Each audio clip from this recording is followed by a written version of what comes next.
This is the house where Juan Guaido's chief of staff, Roberto Marrero, lived with his wife and children. On Thursday before dawn, dozens of intelligence officers raided his home and took him to an undisclosed location.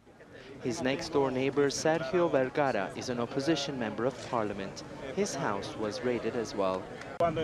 When these armed intelligence officers came into my home, they took aim at me, and I immediately said to them that I was a National Assembly legislator, that I have parliamentary immunity, and that they were entering my home in an illegal and unconstitutional manner. They demanded that I get on the floor, and they sat on my back as they asked me to put my face on the floor and my hands on my neck. Guaido's chief of staff accused the security forces of planting 2 rifles and a grenade, which the authorities say they allegedly found in his home. Later, Guaido himself claimed that the government is unable to imprison him, and that's why they are going after his close circle. Nicolas Maduro wouldn't dare, nor does he govern. He either doesn't dare put me in prison or he simply doesn't govern. They broke the chain of command and they went over his head and kidnapped Roberto Marrero.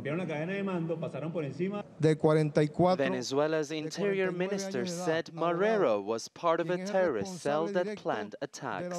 Marrero's arrest has sparked widespread criticism from the international community. President of the European Parliament said it was another attack on the liberties of the Venezuelan people and called for Marrero's immediate release. The UN Agency for Human Rights has also expressed its concern, urging the government to strictly respect due process and reveal his whereabouts. And the US Secretary of State Mike Pompeo warned that his government will hold those involved accountable. The move comes after a series of recent sanctions from the US government and President Trump's statement that the toughest sanctions are yet to come. Sanctions and all options are open. But President Nicolas Maduro's government continues to put pressure on the man who continues to challenge the status quo. It is Tiyansan, TRT World, Caracas.